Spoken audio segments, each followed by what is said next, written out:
बातमीपत्रामध्ये आता पाहणार आहोत सुपरफास्ट 100 बातम्या सुरुवात करूयात। निवडणुकीच्या तोंडावर हरामाचे पैसे कमावून लोकांना देण्याची काहींची तयारी आहे, मात्र नवी मुंबईतील जनता सुज्ञ असून अशा प्रलोभनांना बळी पडणार नाही असं म्हणत वनमंत्री गणेश नाईक यांनी विरोधकांना थेट टोला लगावलाय। जर मी रिझल्ट देऊ शकलो नाही तर माझ्या पदाचा उपयोग काय, निवृत्त होतो असं मी म्हटलेलं नाही। जर माझ्या पदाचा उपयोग जनमानसाला होत नसेल आणि होऊ देत नसतील तर पूर्णविराम असं म्हणत नारायण राणेंनी निवृत्तीच्या चर्चांना पूर्णविराम दिलाय।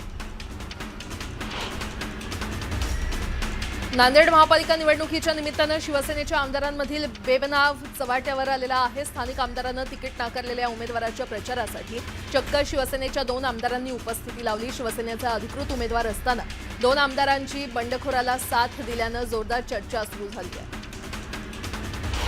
सोलापूरमध्ये असुद्दीन ओवैसी यांची आज सभा होणार आहे। या सभेनिमित्त एमआयएम कडून जाहिरातबाजी सुरू आहे। या जाहिरातीला पक्षाला सोडचिठ्ठी दिलेले फारुख शाब्दी यांचा फोटो वापरण्यात आलाय आणि त्यामुळे आज असुद्दीन ओवैसी हे शाब्दी यांच्याबद्दल काही बोलतात का हे पाहावं लागणार आहे।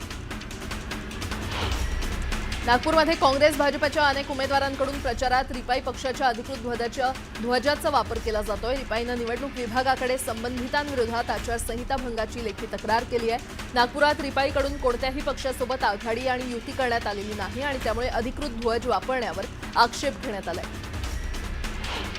जळगाव महानगरपालिकेच्या निवडणुकीचा प्रचार सध्या शिगेला पोहोचलाय। शहरात प्रचाराचा धुरळा उडत असताना महापौर पदाचं आरक्षण अद्याप जाहीर झालं नसल्यानं राजकीय वर्तुळात संभ्रमाचं वातावरण आहे। प्रत्यक्ष मतदानासाठी केवळ 9 दिवस शिल्लक असताना आरक्षणाचा निर्णय न झाल्याची ही मनपाच्या इतिहासातली पहिलीच घटना ठरली आहे।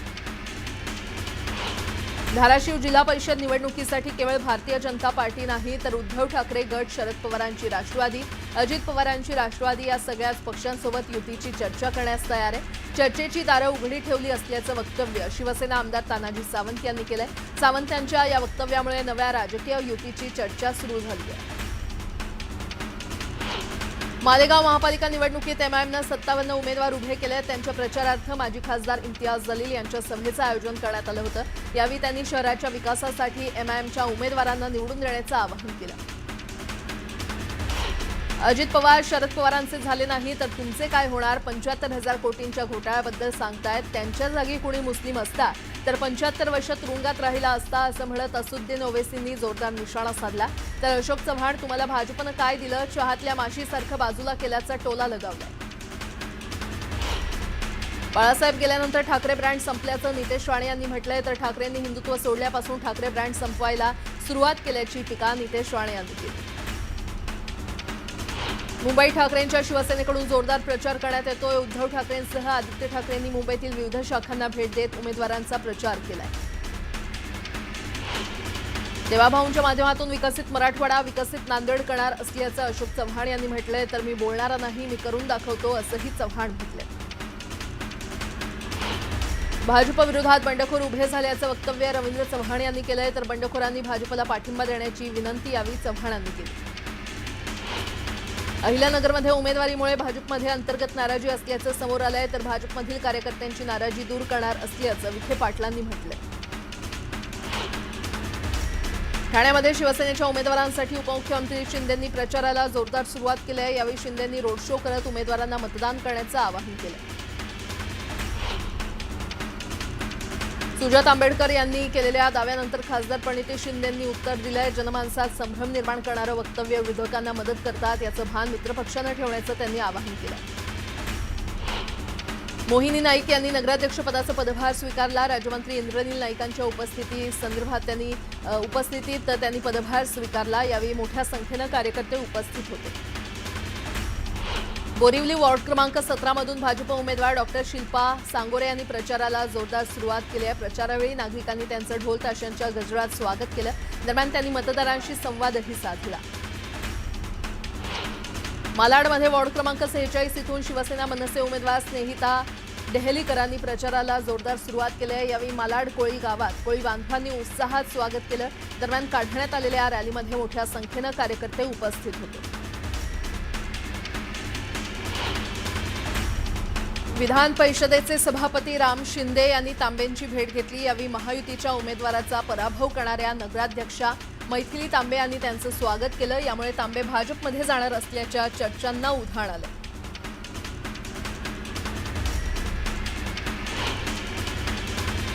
सविस्तर बातमी। पुणे महापालिका निवडणुकीमध्ये 2 दादांमध्ये जुंपलेली असतानाच मुख्यमंत्री फडणवीसांची सभा तिथे झाली आणि यावेळी फडणवीसांनी जोरदार टोलेबाजी केली, शेरोशायरी केली आणि निवडणुकीत विरोधकांना पाणी पाजणारच असा इशारा दिला।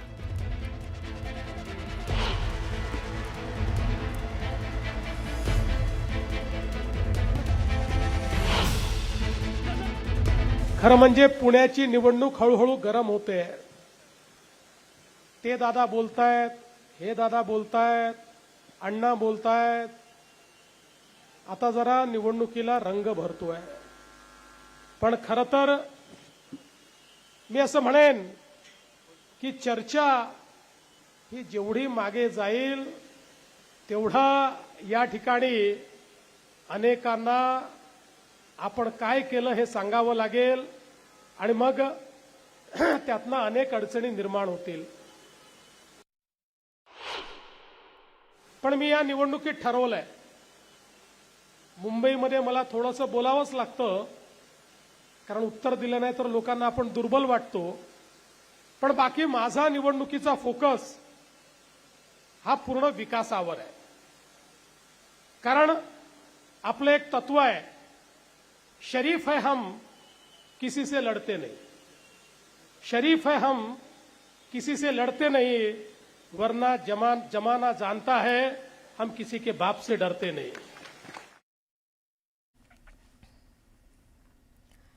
पुणे आणि पिंपरी चिंचवड महापालिका निवडणुकीत 2 दादांमध्ये सामना रंगलाय। पिंपरी चिंचवडच्या सभेतून अजित पवार यांनी नाव न घेता चंद्रकांत पाटलांवर थेट निशाणा साधला। तर महायुतीच्या सरकारमध्ये चंद्रकांत पाटलांकडे पुण्याचं पालकमंत्रीपद होतं, त्यामुळे शहरातील रखडलेल्या विकास कामांवरून अजित पवार यांनी चंद्रकांत पाटलांवर निशाणा साधला आणि त्यानंतर सभेत चंद्रकांत पाटलांनी नाव घेत अजित पवारांना जोरदार प्रत्युत्तर दिल्यानं निवडणुकीत येत्या काळात हा वाद आणखी चिघळणार असल्याचं दिसतंय। काम आहे, केंद्राने भरभरून दिलं, राज्यांनी भरभरून दिलं, ते कुठं कमी पडले नाही। पण इथली लोक कमी पडली, इथं ज्यांच्यावर जबाबदारी होती ते कारभारी लोक कमी पडली। म्हणून उद्याच्या 15 तारखेला कारभारी बदलायचा। तुम्ही मला कारभारी पद द्या, नाही पुण्याचा चेहरा मोहरा बदलला तर नावाचा अजित पवार सांगणार। मला वाटतं पुणे तुमचं माझं आहे, बाहेरचे लोक येतील, भाषण करून जातील, अरे जे बरं वाईट व्हायचंय ते तुमचं माझं पुण्यामध्ये होणार आहे, बाहेरचे लोक येणार नाही। आपली माणसं ओळखा, आपली माणसं पहा। अजित दादा हे 5 वर्ष पिंपरी चिंचवडमध्ये आणि पुण्यामध्ये सरकार भाजपचं आहे आणि काही विकास झाला नाही असं म्हणाले। सरकार तर पुण्यामध्ये भारतीय जनता पार्टीचं पहिल्यांदा झालं, त्याच्या आधी वर्षानुवर्ष तुमचंच होतं ना। मग तुम्हाला विकास करायला थांबवलं कोणी? तुमचे हात बांधले कोणी? 2004 ते 14 अजित पवार हे जिल्ह्याचे पालकमंत्री, 2019 ते 24 अजितदादा हे जिल्ह्याचे पालकमंत्री। वर्षानुवर्ष पुणे महानगरपालिकेमध्ये यांचं सरकार आणि हे प्रश्न विचारतायत की 5 वर्षात तुम्ही काय केलं? पुन्हा वापरता येईल अशा 1800 कोटीच्या एसटीबी पासून मेट्रो पासून मोठी यादी आहे, माझ्या आधीच्या वक्त्यांनी ती वाचली। आणि त्यामुळे अजित दादा या शहरातली जनता खुळी नाही, तुम्हाला जबाब द्यावा लागेल की तुम्ही काय केलं। तुम्ही असतानाच्या काळामध्ये या शहरामधले फ्लायओव्हर ब्रिज तुम्ही केले, या शहरामध्ये मेट्रो तुम्ही केली। पुन्हा एकदा बातम्या वेगवान स्वरूपात।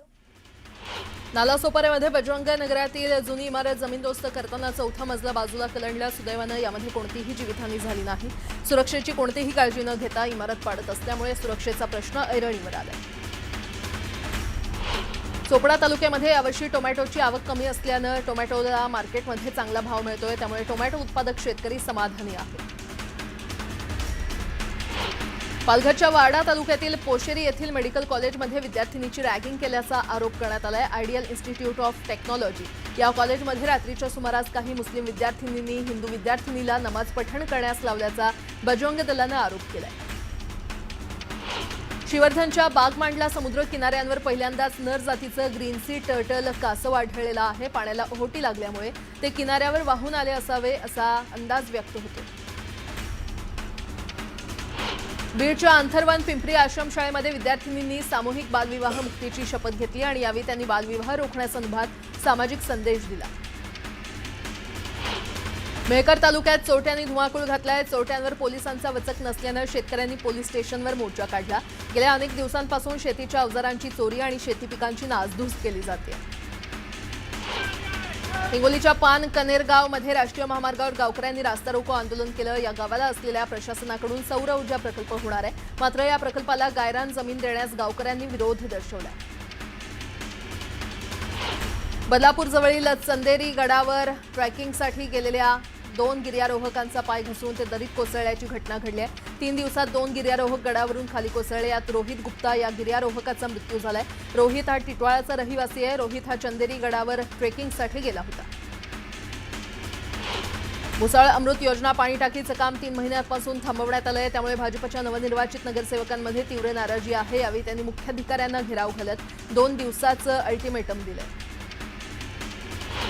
राज्यातील जवळपास 2000 शाळा पटसंख्या अभावी बंद होण्याच्या मार्गावर आहेत, त्यामुळे 25,000 शिक्षक अतिरिक्त ठरलेत। यामध्ये 620 शाळा बंद निर्णय सरकारनं घेतला असल्यानं राज्यातील जवळपास 70 गावांमध्ये ना शाळा ना पाटी पेन्सिल अशी स्थिती निर्माण झाली आहे। मुंबईची हवा पुन्हा बिघडली आहे। शहराचा हवा गुणवत्ता निर्देशांक सातत्यानं 200च्या वर आहे। यामध्ये चेंबूर, जुहुतारा, पवईमध्ये सर्वाधिक प्रदूषण असल्याचं समोर आलंय। या प्रदूषणामुळे मुंबईकरांच्या आरोग्यावर परिणाम होतोय।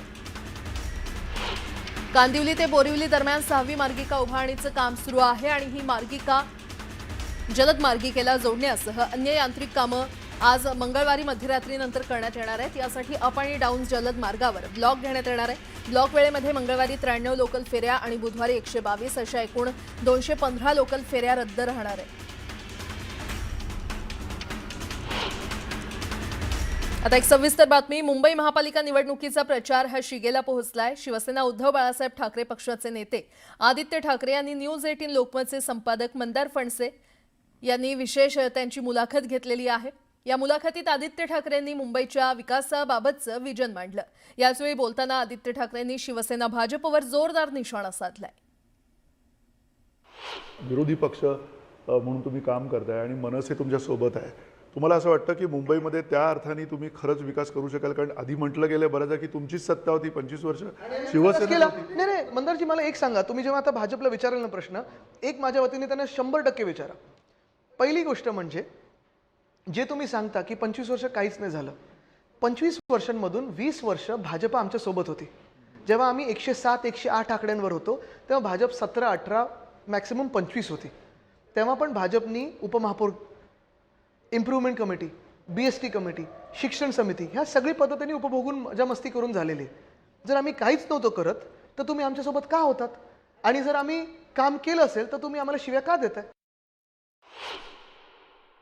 जे काही टीका करतात, जे काही टोलेबाजी करतात, हे फक्त आणि फक्त सत्तेसाठी करतात, हे फसवण्यासाठी करतात, खोटं बोलत आहेत। हिम्मत असेल आणि एवढं जर तुम्ही एकामेकाच्या विरोधात असाल तर सत्तेच्या बाहेर पडा ना, द्या राजीनामा आणि बाहेर पडा। पण मग काय चाललंय कळत नाही ना लोकांना राज्यात। आता स्पष्टपणे कळलेलं आहे। शरद पवारांची युती आणि तुमची आणि शरद पवारांची सुद्धा युतीच आहे। आम्ही आमच्या युत्या आमच्या पद्धतीने पाळलेल्या आहेत। आमची युती मनसे सोबत आहे, आमची युती पवार साहेबांसोबत आहे। मुंबई महापालिका निवडणुकीच्या पार्श्वभूमीवर उद्धव ठाकरे पक्षाच्या विविध शाखांना ते भेट देत आहेत आणि उद्धव ठाकरेंनी वरळी भागातील शाखांना भेट दिली। यावेळी त्यांनी उपस्थित असलेल्या शिवसैनिकांसोबत संवादही साधला। यावेळी उद्धव ठाकरेंचे पुत्र तेजस ठाकरे देखील उपस्थित होते।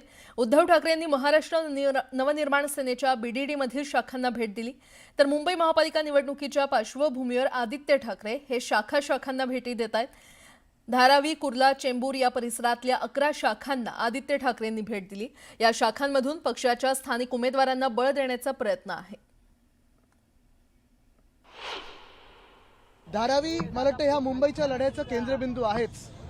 धारावीच्या लोकांना विकास पाहिजे, धारावीच्या लोकांना घरं पाहिजेत, पण त्यांची हक्काची घरं, 500 स्क्वेअर फुटाची घरं, त्यांचे गाळे असतील, त्यांचे छोटे मोठे उद्योगधंदे असतील, ते इकडेच राहिले पाहिजेत आणि सगळ्यांना पात्र करून प्रत्येक धारावीकराला धारावीतच घर पाहिजे, ही आमची जी भूमिका आहे त्याच्यावर आम्ही ठाम आहोत. पुन्हा एकदा बातम्या वेगवान स्वरूपात. मुंबईच्या दहिसरमध्ये निवडणूक प्रचारादरम्यान 2 युवकांमध्ये मारहाण झाली. शिवसेना भाजप महायुतीचे उमेदवार रेखा यादव यांच्या समर्थकांनी ही मारहाण केल्याचा आरोप करण्यात आलाय. तर राजकीय पक्षाच्या कार्यकर्त्यांकडून मारहाण झाल्यानं परिसरामध्ये तणावाचं वातावरण निर्माण झालंय. छत्रपती संभाजीनगर शहरातील आकाशवाणी परिसरात असलेल्या एका कापड दुकानात आकर्षक सूट जाहीर केल्यानं मोठी झुंबड उडाल्याची घटना घडली होती. कोणतीही सुरक्षा व्यवस्था न करता सूट जाहीर केल्यामुळे दुकानात चेंगराचेंगरी सदृश्य परिस्थिती निर्माण झाली. दरम्यान या प्रकरणी दुकान मालक कृष्णा रघुनाथ देशमुख आणि संजय ललवाणी यांच्या विरोधात गुन्हा दाखल करण्यात आला. रायगडमधील माणगाव तालुक्यातल्या लोणेरे परिसरात एका वृद्ध महिलेवर प्राणघातक हल्ला करण्यात आला. शेतात काम करत असताना या महिलेवर हल्ला करण्यात आला. पोलिसांनी अवघ्या 24 तासात दरोडेखोर महिलेला अटक केली आहे. किरकोळ वादातून झालेल्या भांडणात मुलानं वडिलांनी हत्या केल्याची धक्कादायक घटना नांदगावच्या जातेगाव इथे घडली आहे. पोलिसांनी आरोपी मुलाला अटक केली आहे. गोंदिया जिल्ह्यातील आमगाव पोलिसांनी अवैध उत्खनन आणि वाहतुकीविरोधात मोठी कारवाई केली आहे. 5 ट्रॅक्टर आणि 1 जेसीबी असा सुमारे 65 लाख रुपयांचा मुद्देमाल जप्त केलाय. सीतेपार गावच्या हद्दीमध्ये पोलिसांनी ही धडक कारवाई करत अवैधरित्या मुरुम उत्खनन आणि वाहतूक करणाऱ्या वाहनांवर कारवाई केली आहे. धाराशिवच्या उमरग्यात दगडानं ठेचून एका व्यक्तीची हत्या करण्यात आली होती. दरम्यान ही घटना अनैतिक संबंधातून झाल्याचं निष्पन्न झालं असून उमरगा पोलिसांनी घटना घडल्यानंतर अवघ्या 24 तासात आरोपीच्या मुसक्या आवळल्या. तुळजाभवानी मंदिर संस्थानला 3.25 कोटींचं दान प्राप्त झालंय. वर्षाअखेरची सुट्टी, नववर्ष आणि शाकंभरी नवरात्र महोत्सवामुळे भाविकांनी मोठ्या प्रमाणात दर्शन घेतलं. बीडच्या श्री क्षेत्र गहिनीनाथ गडावर संत वामनभाऊ महाराज यांच्या सुवर्ण महोत्सवी पुण्यतिथी सोहळ्याचं आयोजन करण्यात आलं. यावेळी 10,000 लिटरची आमटी आणि ज्वारी बाजरीच्या भाकरीचा हजारो भाविक भक्तांनी आस्वाद घेतला. तांदळाच्या उत्पादनात भारतानं अव्वल स्थान पटकावलं असून सर्वात मोठा तांदूळ उत्पादक देश म्हणून भारताची वर्णी लागली आहे. देशात यंदा तांदळाचं 150.18 दशलक्ष टन इतकं विक्रमी उत्पादन झालंय. विशेष म्हणजे भारतानं तांदूळ उत्पादनात चीनला मागे टाकलंय आणि या देशाचं तांदूळ उत्पादन 145.58 दशलक्ष टन इतकं आहे. केंद्रीय कृषी मंत्री शिवराज सिंह चौहान यांनी एका कार्यक्रमात ही माहिती दिली आहे. डिसेंबर महिन्यामध्ये पाम तेलाची आयात 8 महिन्यांच्या निच्चांकावर आली आहे. सोयाबीन आणि सूर्यफुलाची आयात वाढल्यानं पाम तेलाची आयात घटली आहे. देशातील खाद्यतेलाची मागणी 19% वाढून 13,70,000 टनावर गेली आहे. केंद्रानं कापसावरील 11% आयात शुल्क 31 डिसेंबर 2025 पर्यंत रद्द केले होते आणि यामुळे देशांतर्गत कापसाला उठाव नव्हता. आता 1 जानेवारीपासून परत शुल्क लागू होताच पहिल्या 2 दिवसात कापसाचे दर क्विंटल मागे 300 ते 400 रुपयांनी वाढलेत. त्यामुळे कापूस उत्पादकांना दिलासा मिळालाय. मुंबई अहमदाबाद हायवे हा वाहन चालकांसाठी मृत्यूचा सापळा बनलाय. गेल्या 11 महिन्यात या हायवेवर तब्बल 164 अपघात घडलेत. या अपघातामध्ये अनेकांना जीव गमवावा लागलाय. मुंबई ते अहमदाबाद या 590 किलोमीटर लांबीच्या हायवेचं काँक्रिटीकरण काम सुरू आहे. या कामात नियोजनाअभावी अपघातांचं प्रमाण वाढलंय. शैक्षणिक वर्ष 2026-27 साठी घेण्यात येणाऱ्या पदव्युत्तर अभ्यासक्रमांच्या सीईटी प्रक्रियेचं बिगुल वाजलं असून सीईटी सेलकडून एमपीएड आणि एमएड या अभ्यासक्रमांच्या सीईटीसाठी प्रवेश नोंदणीला सोमवारपासून सुरुवात झाली आहे. इच्छुक उमेदवारांना 5 जानेवारीपर्यंत ऑनलाईन अर्ज करता येणार आहे. सरकारी भरतीतील ओपन अर्थात खुला प्रवर्ग कोणत्याही एका विशिष्ट प्रवर्गासाठी राखीव नाही. खुल्या प्रवर्गातील जागांवर अनुसूचित जाती, अनुसूचित जमाती आणि इतर मागासवर्गीय आणि आर्थिकदृष्ट्या दुर्बल घटकातील उमेदवारांचा मेरिटच्या आधारे तितकाच हक्क आहे, असा महत्त्वपूर्ण निकाल सर्वोच्च न्यायालयानं दिलाय.